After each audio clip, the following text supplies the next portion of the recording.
da terça-feira, por ela ter um número menor de pessoas, ela tem um caráter assim muito intimista.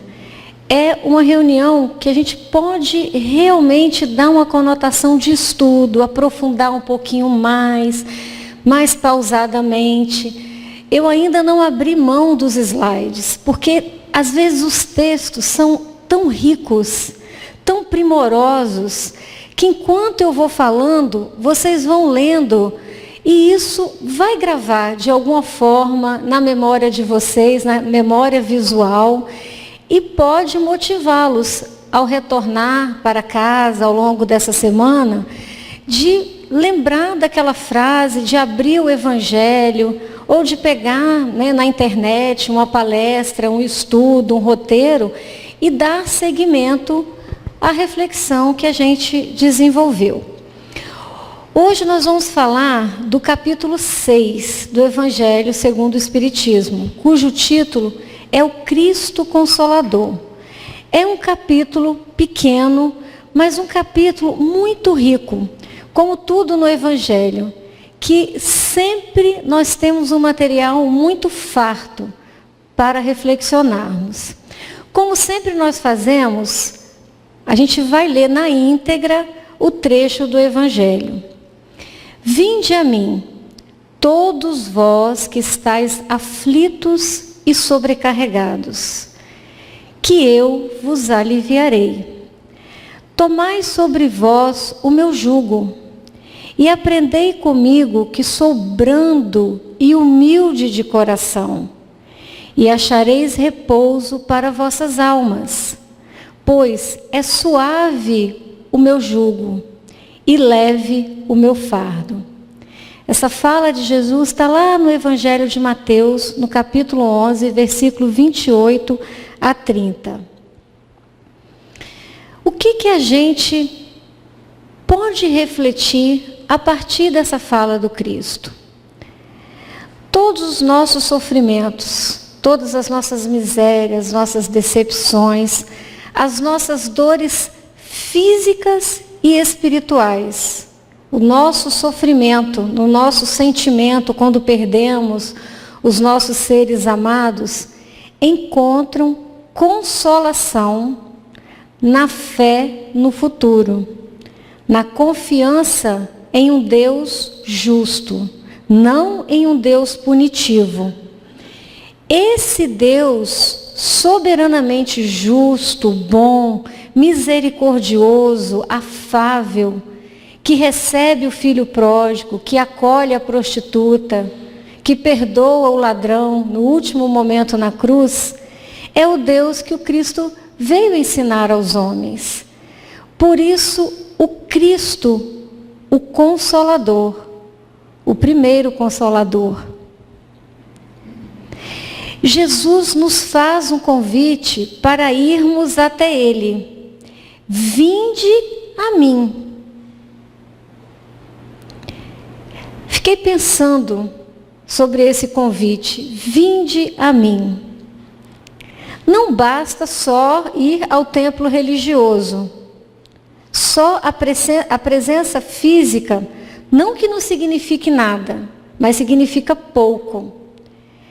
Vir aqui é o primeiro passo, um passo muito importante, porque poderíamos estar em casa com a TV ligada e nem um pouco preocupado, após um dia de trabalho, de estarmos aqui estudando o Evangelho. Então, a vinda, ela é importante sim, mas o que realmente significa ir até Jesus? Seguir esse convite. Vinde a mim. Eu sou brando, eu sou humilde de coração. Você está sobrecarregado, desesperado? Eu posso te consolar. Para irmos até Jesus, é fundamental que renovemos as nossas atitudes, as nossas posturas, os nossos vícios de conduta de milênios, que trazemos há milênios. Precisamos ir até Ele. Qual é o caminho? O Evangelho. À medida que essa mensagem for chegando aos nossos ouvidos, encontrando ressonância no nosso coração e modificando as nossas atitudes, nós vamos achar o caminho até Jesus. E aí nós vamos entender que realmente o jugo é suave. O que é o jugo de Jesus? É a observância da lei. E a lei que ele ensinou é uma lei de amor, que só nos pede duas coisas: amor e caridade. Não precisa muito mais que isso. Se agíssemos assim, realmente o nosso fardo seria mais leve. O nosso caminho seria mais suave. Muitas das nossas aflições, como nós já estudamos aqui, nós mesmos as buscamos. Ninguém é castigado, ninguém é punido sem um motivo. E aí vem a fala mais importante que dá o título a esse capítulo 6. Qual foi o contexto que Jesus fez essa promessa? Que ele enviaria um consolador. Foi na última ceia. Naquela ceia de despedida, ele sabia que em breve ele não estaria mais ali com seus discípulos bem-amados. E que eram homens, e ainda cheios de fraquezas, de insegurança, de medo, e que poderiam se sentir órfãos da figura de Jesus, órfãos da mensagem.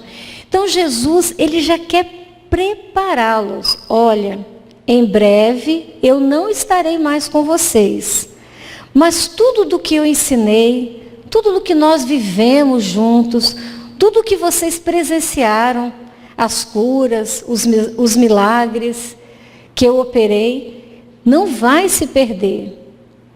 Pelo contrário, vocês vão entender futuramente de uma forma mais profunda, mais clara, num estado de adiantamento espiritual, intelectual e moral muito superior ao de hoje. E a mensagem vai chegar ainda mais clara até as vossas mentes. Então vamos ler na íntegra essa fala do Cristo, que ele disse na última ceia, preparando os seus apóstolos bem-amados para a despedida, para a ausência. Se me amais, guardai os meus mandamentos. E eu rogarei a meu Pai, e ele vos enviará outro Consolador. Porque ele foi o Cristo Consolador. Mas ele iria enviar outro, a fim de que fique eternamente convosco. O Espírito de verdade, que o mundo não pode perceber, porque o não vê e absolutamente o não conhece. Mas quanto a vós, conhecê-lo-eis, porque ficará convosco e estará em vós. Porém, o Consolador, que é o Santo Espírito, que meu Pai enviará em meu nome, vos ensinará todas as coisas e vos fará recordar. A gente só pode recordar algo que a gente já ouviu, já viu, já presenciou. Então, se nós estamos recordando, é porque nós já aprendemos tudo o que vos tenho dito. Está lá no Evangelho de João, no capítulo 14, 15 a 17. Aqui, Jesus fez uma promessa. Eu vos trouxe uma doutrina consoladora, mas em breve partirei. E meu Pai vos enviará outro Consolador. Esse não vai ser condenado a uma morte na cruz. Ele ficará eternamente convosco. Hoje, muitas das coisas que eu gostaria de vos falar, eu não posso. Por isso falo por parábolas. Tenho que usar metáforas, histórias, para que vocês entendam.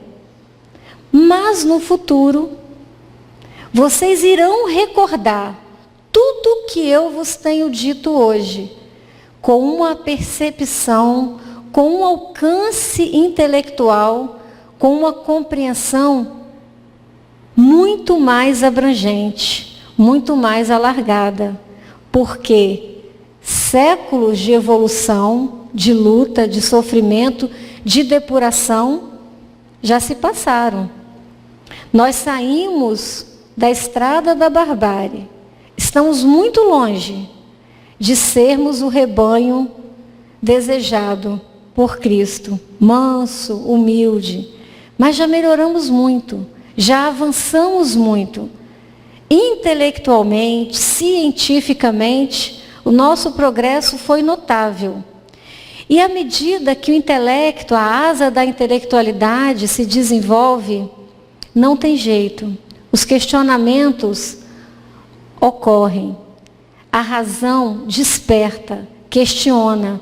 E aí, o avanço moral, consequentemente, acompanha o avanço intelectual. Jesus promete outro Consolador, o Espírito de verdade que o mundo ainda não conhece. Por quê? Como eu disse, não estava pronto, não tinha maturidade intelectual, moral, para alcançar a profundidade e a abrangência da mensagem. Consolador que o Pai enviará para ensinar e relembrar tudo o que o Cristo já havia dito. Será mesmo o Espiritismo o Consolador prometido por Jesus? Teologicamente, existem as divergências. Não, o Consolador é o Espírito Santo que veio na forma de uma pomba. Enfim, cada divisão religiosa cristã tem a sua própria abordagem. Para nós, dentro da nossa doutrina, no nosso cunho doutrinário, na codificação kardeciana, a doutrina dos Espíritos, que foi codificada, organizada, recebida por Kardec, é este Consolador prometido. Porque consola não na figura física, como Jesus fez, mas consola na forma que nos auxilia, nos ensina, abre a nossa mente e o nosso coração para que a gente entenda que o Deus não é um Deus de Moisés, punitivo, que castiga. Não. É um Deus de amor. Que se sofremos, tem uma causa justa para essas aflições. Eu vou trazer, tanto da Gênese quanto do Evangelho, alguns argumentos para a gente entender o porquê que nós acreditamos ser a doutrina dos Espíritos o Consolador prometido. Este ano eu me propus a estudar novamente a Gênese, porque ela está completando 150 anos. E é um livro maravilhoso, denso demais. 3 linhas da Gênese, às vezes você já tem material para refletir a semana toda. É um livro muito importante da codificação, que a gente também precisa estudar, ler. Se tem dificuldade, hoje nós temos, dicionário. A gente põe o computador do lado, põe o iPhone do lado, o telefone celular, vai no Google. Eu não entendi isso aqui. Vai no Evangelho, volta, vai no Livro dos Espíritos. Hoje é muito fácil de se estudar. Ficou gostoso estudar, entender. Penso eu que nós estamos num momento da humanidade, com tanta ferramenta tecnológica, que a gente tem que deixar aquela ideia preconcebida que a Gênesis é um livro muito difícil, muito truncado. Não é mais. Temos ferramentas hoje que nos auxiliam muito nesse estudo, nessa leitura. E como está fazendo 150 anos, vamos dedicar um pouquinho para folhear, para passar os olhos, para estudar, para começar a ler.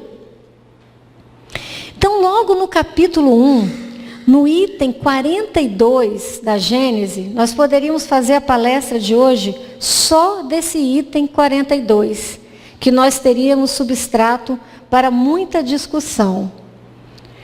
O slide está lotado, porque é impossível tirar qualquer palavra dessa aí. Aí Kardec está fundamentando o porquê que a doutrina dos espíritos, porque o espiritismo é o consolador prometido por Jesus. Então ele fala, demais, se considerar o poder moralizador do espiritismo. Como assim? Por que o espiritismo tem esse poder moralizador? Porque ele coloca a responsabilidade nos ombros de cada um. Você não é uma vítima. Você não está sofrendo sem motivo. Avalie as suas atitudes, busque fazer uma análise bem profunda na sua consciência, no seu núcleo familiar, em tudo que você está inserido, que você vai perceber que você está ajustado exatamente num raio de ação com o qual você consegue lidar e desenvolver. Por mais difíceis que sejam os nossos desafios, no nosso trabalho, na nossa família, ele não é maior do que a nossa capacidade de interagir e de resolver. E com isso, com esse poder moralizador, pela finalidade que ele assina todas as ações da vida, tudo tem um porquê, nada é em vão. Por tornar quase tangíveis as consequências do bem e do mal. Cada ato de bondade vai ter um desdobramento. Cada ato de maldade vai ter um desdobramento. A semeadura é livre. Eu posso semear sementes do bem. Eu posso semear sementes do mal. Eu posso caminhar de acordo com a mensagem do Cristo do Evangelho. Posso também seguir as minhas paixões, os meus vícios e enveredar por outro caminho. Mas lembrando que, se a semeadura é livre, a colheita é obrigatória. Existe a lei de causa e efeito, sempre modificada pela misericórdia divina, mas da qual nós não vamos poder fugir. Então, por essa força moral, pela coragem e as consolações que dá nas aflições, mediante inalterável confiança no futuro, pela ideia de ter cada um perto de si os seres a quem amou. Já imaginou? A gente sabe que somos espíritos imortais. Temos várias experiências no mundo físico, mas somos um espírito imortal. E a nossa trajetória, ela vai sendo marcada, modificada, aprimorada, melhorada a cada existência. Se eu acredito que sou um espírito imortal, eu confio no futuro e eu vou ter força para suportar as minhas aflições. Eu sei que não vou me separar eternamente, daquelas pessoas que eu amo, que compartilharam comigo o meu núcleo mais dileto de afeição. E às vezes temos até a oportunidade de receber notícias delas, mesmo quando apartados, um no mundo físico, outro no plano espiritual. Enfim, pela certeza de que tudo quanto se fez, quanto se adquiriu, para mim essa parte aqui é fundamental que a gente entenda. Porque muitas doutrinas materialistas e mesmo doutrinas religiosas, tudo acaba com a morte. Ou quando você morre, você vai se fundir no todo universal, vai se desintegrar. Não é assim? No Espiritismo não. Toda a sua bagagem, nada que você colocar de melhor vai se perder. Sua inteligência, o que você aprimorou, a sabedoria que você adquiriu, porque sabedoria não são só os bancos escolares, a sabedoria não são só as universidades que transmitem. Sabedoria, às vezes, a gente adquire trocando uma palavra com pessoas extremamente simples dos ensinos catedráticos, mas que são sábias no agir, no proceder, no sentir. Ser sábio, adquirir sabedoria, não é sentar apenas num banco escolar. Nós podemos adquirir sabedoria estando aberto para tudo que a vida nos oferece, a todo momento. Tantos exemplos, tantas histórias bonitas que nós podemos aprender, nos tornar sábios se refletirmos a respeito. Moralidade. E até no último suspiro, até na última hora da vida, sabe aquele perdão que você concede no seu estertor da morte? Ele é muito importante para você. Ele não vai se perder. Até o último minuto da sua existência, o que você conseguir transformar na sua emoção, na sua consciência, no seu sentir, não vai ser perdido, não fica perdido. Que tudo aproveita ao adiantamento do Espírito. Não é lindo esse item? Essa fala da Gênesis é espetacular, é de muita profundidade. Eu falei, gente, eu estou colocando muito texto nesse slide, mas eu não consegui tirar nenhuma palavra, porque é perfeito. Reconhece-se que o Espiritismo realiza todas as promessas do Cristo a respeito do Consolador anunciado.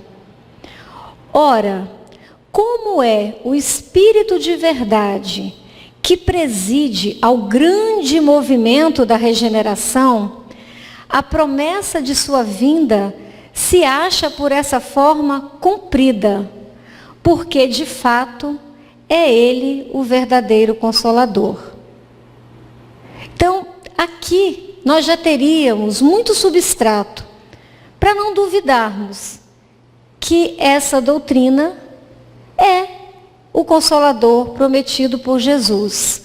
Não é uma figura, não é uma entidade, mas é o conjunto da obra, pelo impacto, pelo poder transformador que ela causa e o tanto que ela nos torna fiéis.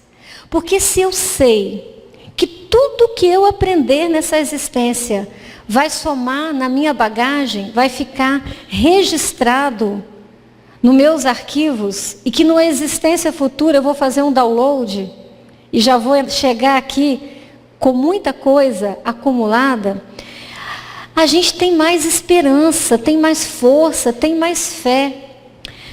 Quando eu era criança, uma questão que me angustiava muito, eu adorava ler. E um dia meu avô me disse que eu cheguei para ele e falei assim, vovô, quando eu for velha igual você, eu já vou ter lido todos esses livros aqui. Eu vou saber um montão de coisa.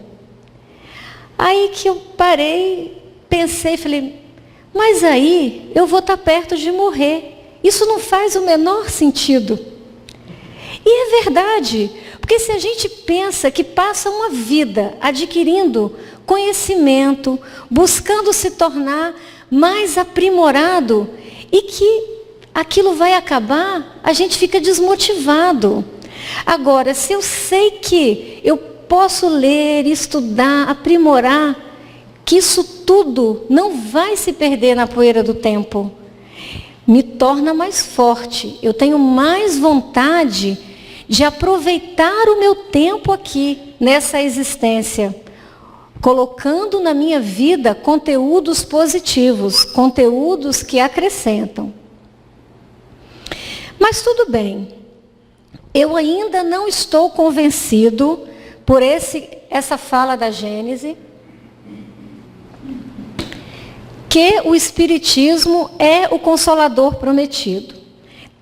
Eu trouxe aqui esse resumo dos primeiros capítulos do Evangelho para que a gente possa refletir. Vejam bem, nada na codificação foi feita ao acaso.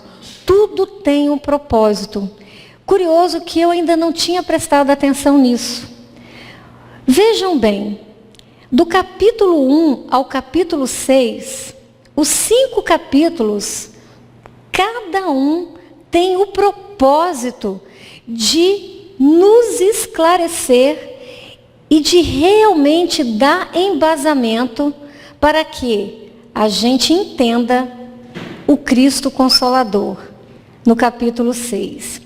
No capítulo 1, intitulado Não Vim Destruir a Lei, nós temos lá, falando sobre Moisés, sobre o Cristo e sobre o Espiritismo. Jesus disse que não tinha vindo destruir a lei de Moisés, apenas dá-la cumprimento. O Espiritismo também não veio apresentar nenhuma novidade ou nenhum conceito diferente ao ensinamento do Cristo. Ele veio alargar os nossos pensamentos, porque já no capítulo 1 tem algo fundamental, completamente genuíno, completamente diferente de todas as outras religiões. A aliança entre a ciência e a religião. Só o Espiritismo se propôs a isso. Se em algum ponto a ciência nos mostrar que estamos errados, temos que rever os nossos conceitos, porque tudo evolui, tudo se transforma. Antes, a igreja condenava às fogueiras toda descoberta científica que contrariava os dogmas. Mas logo no capítulo 1, a gente sabe, a primeira revelação veio com Moisés, a segunda com Jesus, a terceira com a doutrina dos Espíritos, com o Consolador prometido. E como nos facilitou a gente não ter que brigar com a nossa razão. Imagina, para mentes inquietas, mentes extremamente racionais, você se vê dentro de uma religião dogmática em que você não pode questionar, você não pode raciocinar, você simplesmente tem que aceitar. Aqui não. A ciência e a religião andam de mãos dadas. Somos livres pensadores, podemos raciocinar, podemos questionar. E a nossa doutrina, ela é extremamente rica, complexa e exige de cada um de nós uma postura ativa. Precisamos estudar, precisamos ler para nos aprofundarmos. Então, o primeiro capítulo é esse tom, a aliança da ciência e da religião, algo já completamente novo, inusitado, genuíno. E no segundo capítulo, meu reino não é deste mundo. Aqui, Kardec chama muita atenção para a realeza espiritual de Jesus. Porque se nós quisermos analisar Jesus como os hebreus o analisaram, esperando um rei que viesse, colocar um trono, um domínio e fazer a hegemonia daquele povo, não é assim, Não foi assim. Jesus era um carpinteiro de origem muito humilde. A realeza, o reino que ele propagava, não era um reino material. Era um reino de sabedoria, de conceitos novos, de uma doutrina de amor. A herança que ele nos legou não foi material. Não foi feudos, terras, títulos de nobreza. Mas é essa herança formidável que nós estamos hoje saboreando. Meu reino não é deste mundo. Muitas pessoas que tiveram glórias, que saíram daqui usando a coroa da realeza, entraram no mundo espiritual pelas portas dos fundos. Outros tantos que tiveram uma vida extremamente simples, já chegaram no tapete vermelho. Então, essa dimensão do reino que nós temos que buscar, ela não é física. O capítulo 3. Há muitas moradas na casa do meu pai. Aqui já colocou conceitos também extremamente novos, extremamente diferentes. Porque antes tinha opção: céu, inferno, purgatório. Não tinha mais opção. Conforme você agisse aqui na terra, você teria 3 destinos após a sua partida para o mundo espiritual. Mas aí a gente entende que tem mundo primitivo, tem mundo de prova e expiação, tem mundo regenerador, tem mundo ditoso. É uma infinidade de opções, muitas moradas na casa do Pai. E todos os caminhos levam ao Pai. Tente pegar um menos sinuoso. Você não vai ficar apartado eternamente daquelas pessoas que você ama. Outra coisa inquietante. Já pensou? Uma mãe criou um filho com todo o amor e carinho. Mas independente desse amor, esse filho foi para a delinquência. E essa mãe, ela, pelo bom proceder, ela tinha direito ao paraíso. Ela seria feliz eternamente no paraíso, sabendo que o filho estaria eternamente condenado ao inferno? Não teria felicidade nesse paraíso, se ficássemos apartados eternamente daqueles que amamos. Então é outra incoerência que a doutrina espírita veio nos auxiliar em nosso socorro, para que possamos entender. Seguiremos separados eternamente daqueles que amamos, porque o nosso fim é a evolução. Todos um dia seremos espíritos ditosos. Não reencontraremos mais cedo ou mais tarde, de acordo com o uso do livre-arbítrio de cada um, todos os seres com os quais temos afeição. Outro conceito extremamente genuíno. E o capítulo 4? Ninguém poderá ver o reino de Deus se não nascer de novo. É óbvio que Allan Kardec não é o inventor da reencarnação. A reencarnação é uma lei natural. Se nós formos estudar todas as religiões primitivas, o conceito de vida após a morte está lá. Até nos Vedas, 3.000 anos antes de Cristo, tem frases extremamente contundentes quanto ao ciclo da vida, de nascer e renascer. O próprio judaísmo. Mas o Cristo colocou a reencarnação como uma necessidade para o nosso progresso. E com esse conceito, ele tirou o nosso complexo de vítima. Porque uma vez que a gente entende que existe a reencarnação e que nós já convivemos com aquele núcleo familiar, com aquele filho, com aquele marido, com aquele irmão, outras vezes, que estamos aqui para um ajuste, a coisa fica mais fácil. Era muito difícil para Jesus explicar esse conceito àquela época. Vocês se lembram do diálogo dele com Nicodemos? Nicodemos era um doutor da lei, uma pessoa esclarecida, sábia, erudita. E quando Jesus diz a Nicodemos, para que você entre no reino de Deus, é preciso que nasça de novo. Aí ele, mas como, Senhor? Eu já velho, entrar no ventre da minha mãe? Imagina, se um doutor da lei não consegue abstrair e entender, imagine o resto da população. Então era necessário que viesse o Consolador no momento oportuno para que nós entendêssemos.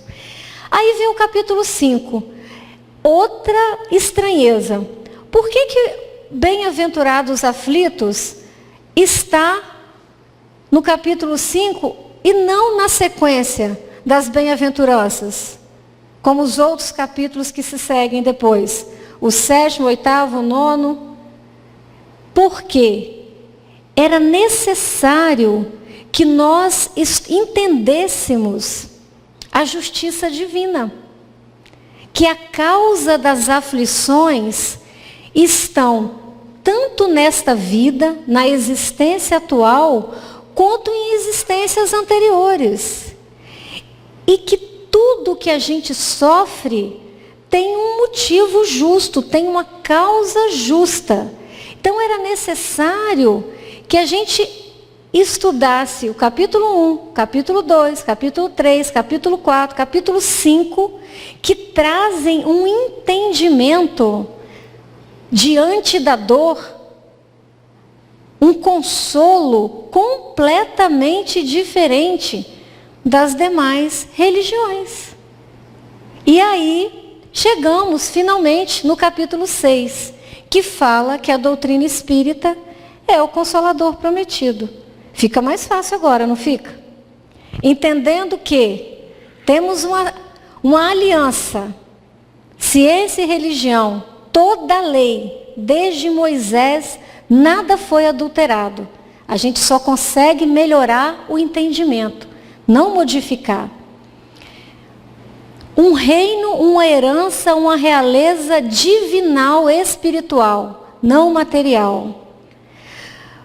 Inúmeros mundos, não apenas 3 destinos, céu, inferno e purgatório. A possibilidade de nova oportunidade, de novo renascimento e de uma melhora, um aprimoramento contínuo através da reencarnação, fortalecendo os laços de família, fazendo com que possamos cada vez mais diminuir os nossos débitos, diminuir as nossas provas e tornar o nosso fardo cada vez mais leve. E aí o consolo das aflições. Bem, seguindo. Eu sugiro a vocês que deem continuidade a esse estudo do Evangelho. A FEB disponibiliza um estudo do Evangelho à luz do Espiritismo, que esse capítulo está fantástico. Meia hora, vale muito a pena acompanhar pelo YouTube, pela internet. Então, nesse estudo, a gente traz uma fala que Jesus, a doutrina que Jesus trouxe e foi continuada pelo Espiritismo, ela consola porque não vem tirar a dor, mas vem dar um novo significado, vem ressignificar para a gente muitas coisas na nossa forma de pensar, na nossa forma de agir, na nossa forma de encarar a religião que professamos. É ressignificar. Esse é o consolo. É você olhar e entender de uma forma diferente. Olhar e entender com outros olhos, com outro sentimento. Jesus veio consolar dizendo: não se desespere, essa dor vai te regenerar. É o seu aprendizado, é o instrumento que está te burilando. Se você pede paciência, se você estiver no meio, aonde tudo é muito tranquilo, você não vai desenvolver essa paciência. Se você pede compreensão, você tem que estar no meio onde você vai ser questionado, para que você exercite a compreensão do outro, a indulgência, a sua capacidade de entender, de perdoar. São conceitos que nós temos que mudar, que transformar. Algo extremamente diferente e também muito próprio da doutrina espírita é a forma como o espiritismo vê a dor. E como nós conseguimos, às vezes, receber no atendimento fraterno, nas casas espíritas, pessoas extremamente desesperadas e com os conceitos doutrinários, nós conseguimos dar consolo. Nós conseguimos tirar a revolta, porque o Espiritismo não nos faz paralisar na dor. A maioria das outras religiões, diante da fatalidade, diante da dor, elas paralisam. Não, você tem que aceitar, porque é assim mesmo. É a forma como Deus escolheu para agir na sua vida. Mas e aí? Se eu tenho a existência única, isso tem sentido? Isso tem explicação? Deus é justo, agindo na minha vida dessa forma? Mas, com todos esses conceitos que nós abordamos aqui hoje, nós olhamos para a dificuldade de outra forma. A dor, ela vai nos regenerar, ela vai nos aprimorar. E a gente sabe que ela não veio como um castigo, que tem um motivo. Se consultarmos as nossas consciências, se ao deitarmos à noite fizermos uma oração e pedimos a Deus que na sua infinita misericórdia nos faça relembrar no nosso coração por que estamos passando por um momento tão difícil. Com certeza, na manhã seguinte você acorda consolado, porque no íntimo do seu inconsciente, no arquivo mais profundo do seu registro espiritual, você sabe o porquê daquela dor. Bem, caminhando para o final, eu gostaria de trazer alguns slides sobre quem é o Espírito de verdade. Neste capítulo 6, toda parte das instruções dos Espíritos, ela é assinada pelo Espírito de verdade. Tem uma mensagem de 1960, outra de 1961 e outra de 1963. Isso, às vezes, no movimento espírita, causa uma certa polêmica, uma certa discórdia, mas nós vamos ver que nós temos que estar acima disso. O Espírito de verdade foi quem deu essa ordem aí, esse mandamento. Espírita, amai-vos, eis o primeiro mandamento. E instruí-vos, eis o segundo. Então temos que estudar, meus caros. Isso que nós estamos fazendo aqui, nós estamos seguindo esse segundo mandamento. Temos que ser caridosos, agir com amor, mas é importante que a nossa mente se amplie e que a gente entenda por que a doutrina dos Espíritos é o Consolador. Não que a gente repita isso porque ouviu numa palestra.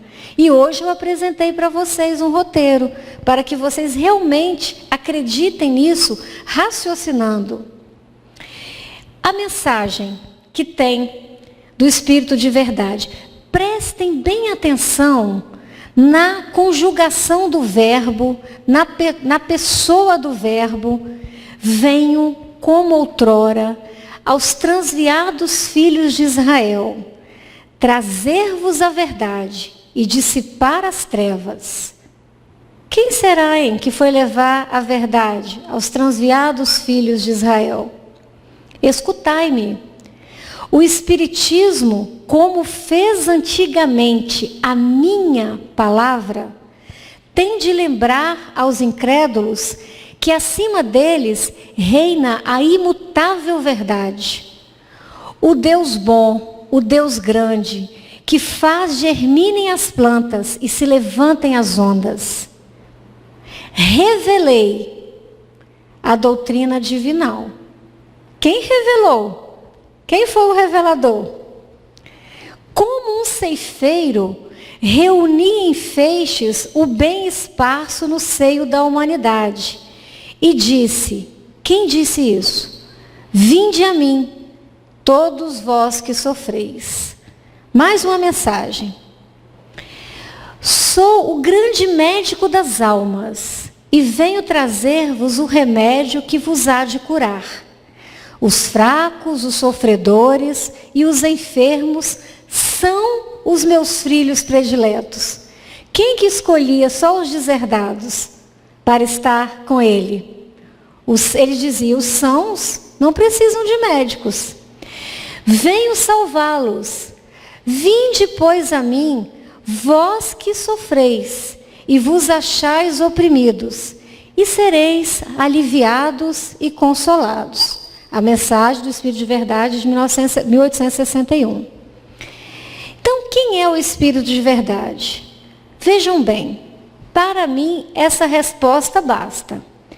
Ele é o responsável pela vinda da veneranda doutrina espírita e atuou diretamente no período da codificação, inspirando Allan Kardec e dirigindo espiritualmente a sua tarefa. Ele foi o guia espiritual de Kardec, que orientou a codificação. E através dele veio a veneranda doutrina. Há no meio espírita algumas vertentes. Eu trouxe esses 3, mas tem vários. Eu fiquei curiosa, essa semana fiquei olhando um monte de coisa. Seria o próprio Cristo? Seria João Batista? Santo Agostinho? São Luís? Seria um grupo de espíritos de escola altamente elevados sob a direção do Cristo? E o que é triste, a gente vê companheiros espíritas discutindo. Não, é o Cristo. Não, é Santo Agostinho. Não, é São Luís. Aí aqui eu trouxe um parêntese. Do segundo parágrafo da primeira mensagem do Espírito de Verdade, quando ele diz, espírita, amai-vos, eis o primeiro mandamento. Instruí-vos, eis o segundo mandamento. O parágrafo seguinte. No cristianismo encontram-se todas as verdades. São de origem humana os erros que nele se enraizaram. Então, para mim, particularmente, Rufina, importa saber que o Espírito de Verdade, se é uma pleia de espírito coordenado sob a égide de Jesus, se é qualquer outro espírito de escola, o nome não faz diferença, não vai diminuir, não vai mudar em nada o conteúdo. Basta saber que ele foi o guia espiritual que se apresentou para Allan Kardec e disse, até o final de sua tarefa estarei contigo, te assistindo espiritualmente e até materialmente. Isso me basta. Agora, cada um pode tirar a sua conclusão. O verbo está muito conjugado na primeira pessoa. Fala com muita propriedade. Então, eu tenho o meu conceito, mas não vou impor a vocês. Façam a tarefa, leiam essa semana e pensem a esse respeito. Mas não importa. Que seja uma Pleiade, que seja o próprio Cristo, é o Espírito de verdade que nos trouxe essa doutrina consolador. Por ele veio o Consolador prometido. Ainda tem dúvida? Então, eu te sugiro que você siga esse fluxograma. Se você tem dúvida se o Espiritismo é realmente o Consolador prometido, se você tem dúvida acerca de quem é o Espírito de verdade, faça um estudo e avalie a profundidade, a coerência e o caráter divino dessa revelação. Aí as suas dúvidas vão se dissipar. E para terminar, a mesma frase que nós começamos. Vinde a mim, todos vós que estáis cansados e oprimidos, que eu vos aliviarei. Então, que Jesus nos abençoe, nos dê uma excelente semana e que vocês sigam ao longo dessa semana estudando esse capítulo.